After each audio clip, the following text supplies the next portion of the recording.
자, 오늘은 공존의 길, 우리 청교도 정신의 재발견, 최선령 씨인가요? 예, 이분의 글을 한번 읽어드리겠습니다. 청교도 정신의 재발견이라는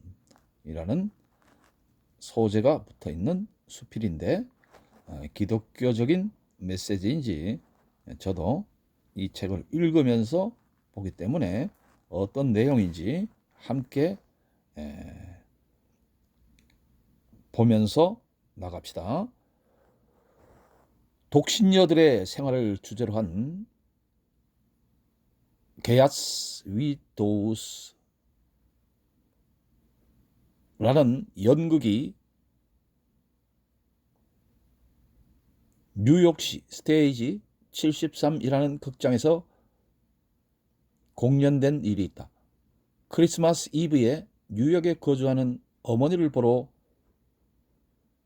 고향에서 올라온 앤드루는 외출해서 귀가하는 어머니를 기다리는 동안 같은 아파트에 동숙하고 있는 로자를 만나자 애정을 느끼게 된다. 앤드루보담 훨씬 연장일 뿐만 아니라 교자는 남성이 따로 있는 로자는 치근대는 그의 사랑의 요구를 몇 번이고 뿌리치다가 마침내 한다는 소리가 결국 200주년인데 하고 정사에 들어가는 장면이 나온다. 하긴 희극적 요소가 다분히 섞인 장면이기는 하지만 미국 독립 200주년 기념은 형태로서 행사되는 수백 종류의 축제뿐만 아니라 개인의 정서에까지 깊이 작용하는 이 무형의 무드는 사생활을 바꿀 만큼 그 의미와 차원을 내포하고 있는 것 같다. 정말이지 미국인들은 그들의 조상이 가진 순환과 시련을 무릅쓰고 투쟁하여 이 신대륙에 수립한 독립을 진정으로 감사하고 자부하고 있다. 실상 미국의 독립처럼 귀한 생명을 비싼 대가로 지불한 국가도 없을 성쉽다. 세계 제2차 대전 이후 속국이었던 나라들이 독립을 찾은 예는 적지 않으나 그들의 독립은 물론 미국의 것과는 정치적으로 사회적으로 근본 성질을 달리하고 있음을 말할 나위 없다. 정치적 허약으로 말미암아 임시 속국이기는 했지만 본래의 건국으로 말한다면 대부분의 국가가 지니고 있는 것처럼 특유의 건국 신화를 가지고 있을 뿐만 아니라 미하고 신비한 이 전설은 세대를 이어 가면서 국가의 생명과 함께 전승해 왔다. 미국의 건국 신화라는 것은 차라리 파란만장의 독립전쟁에서나 아니면 빈번하던 인디안들과의 싸움에서나 찾아볼 수 있을런지 모른다. 이들의 신화는 신비한 것 대신에 용기와 대담성을 가진 어떤 영웅의 에피소드에서나 비롯되는 그런 종류의 것이리라.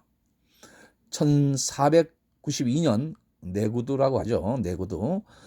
10월에 콜럼부스가 신대륙에 발을 들여놓기 전까지는 신대륙은 인디안들의 천국이었다. 사냥과 농사 짓기로 생활을 유지해오던 인디안들은 고유의 문화와 풍습을 지닌 민족으로서 국가의 형태를 구성하고 있었다.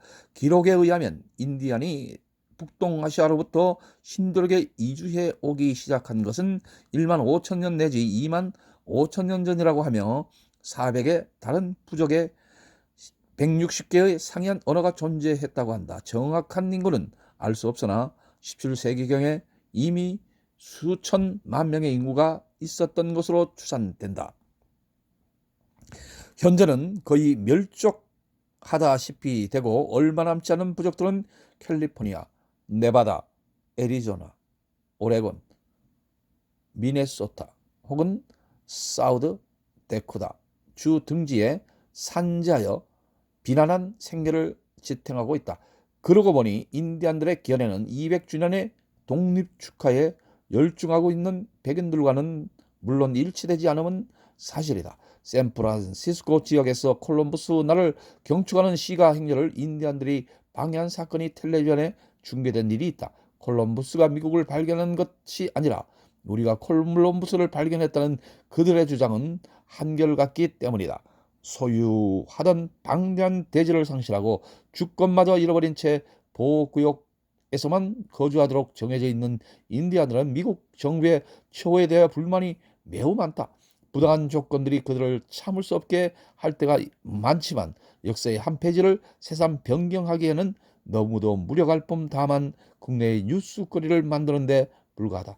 인디언들과는 어떤 조약도 불합리하다는 1871년에 선언에 이르렀다. 의견을 모은 미국 정부는 조약을 맺은 어떤 독립된 인디언이나 부족의 권력을 인정하지 않는다는 이 선언은 인디안과 백인은 공존할 수 없다는 대인디안 정책의 집약이었다. 헤어진 가족을 다시 만나고 옛 생활로 돌아가는 것을 약속한 우호복학, 미국 인디안의 파이어트 부족이라는 청년이 이끄는 고스트 댄스, 죽은 사람들의 혼과 통하기 위하여 추는 춤으로 인디안의 한 종교 집단의 봉기는 드디어 1890년 운디드니에서 인디안 대학살 사건의 극한 상황에 이르게 했다. 사실 인디안들이 완전히 무력해지고 무시당하기 시작한 것은 이 사건 후부터였다. 지난날 인디안들이 사용하던 활, 칼, 장신구, 번거지 혹은 전통적인 의상 등 생활의 단편들은 수집되어 현재 박물관에 보관되어 전시되고 있으며 고고 학자들의 좋은 연구 자료가 되고 있다. 그들의 소박한 문화의 모습을 담고 있는 현대식 고층 건물은 보잘것없는 현대 생활과는 너무도 거리감이 있어 느끼는 이로 하여금 무상을 배우게 한다. 1620년 11월 11일 메이플라워를 타고 온 영국 필그림 단이 신대륙에 착륙하여 플리마우스의 근거를 잡기까지의 사연은 매우 길고 고통스러운 것이었다.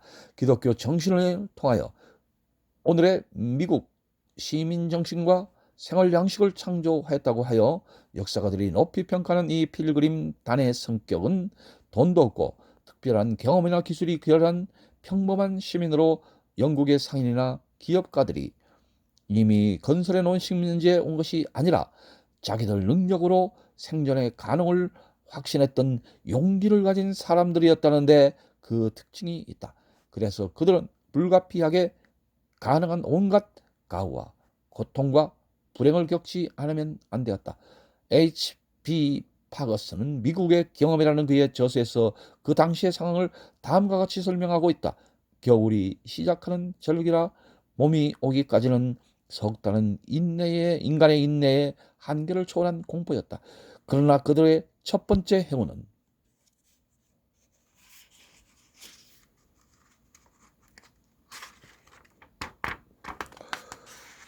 옥수수 심기와 낚시질을 자발적으로 가르쳐준 친절한 인디안을 만난 것이다. 그들의 도움 없이는 거의 다 기아로 죽었음에 분명하다. 그 인디안들과의 친교는 50년간이나 계속되었다. 우리는 인디안에게 많은 부채를 가지고 있다. 초기 정착자들이 토착 인디안으로부터 생존에 적합한 기술을 배운 것뿐만 아니라 오늘날 헤아릴 수 없는 산, 강, 정착지에 이르은 그들이 명명한 것을 사용하고 있으며 일상 식용품인 콩, 옥수수, 호박, 토마토, 감자, 고구마, 양배추, 칠리, 코카인 등 이 모든 것은 인디안으로부터 온 것이다 라고 인류학자 I.C. 브라운 여사는 그녀의 저서 다른 나라에서의 이해에서 밝히고 있다. 미국의 역사는 인디안들의 숙명적인 말로를 해명할 여지가 충분히 있다고 믿겠지만 인디안의 입장에서 본다면 신의 섭리에만 맡기고 체념하기에는 그들의 과거는 너무나 억울했고 현실은 너무나 우울하다. 약욕 강신의 자연 법칙을 적용시킨다면 그 이상의 합리성을 찾을 도리가 없겠지만 그래도 오늘의 미국의 종교도 매우 고독한 영역을 면치 못하고 있는 느낌이다.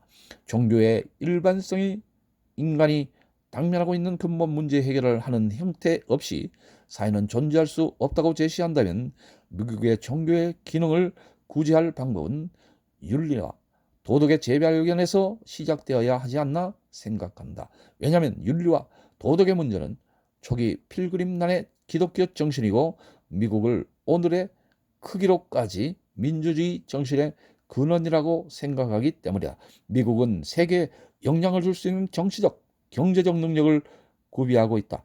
큰 집 잔치에 분가들이 축하하며 모여들듯이 세계 각국으로부터 축하의 방문객을 맞이하기에 분주하다. 브라운 여사가 말하는 과거의 수익자의 입장을 바꿔 일반적 유산을 세계에 분배하고 있는 미국이야말로 이 역사적인 거점에 있어 과거를 회상하고 현실을 수정하는 그런 의미의 순간을 가져버린 것을 200주년의 축제의 하나로서 고려되어야 하지 않나 생각이 든다. 사륙이나 불의에서 얻은 소득이나 이윤이 아니고 타협과 상의를 통한 공존의 가능성 모색.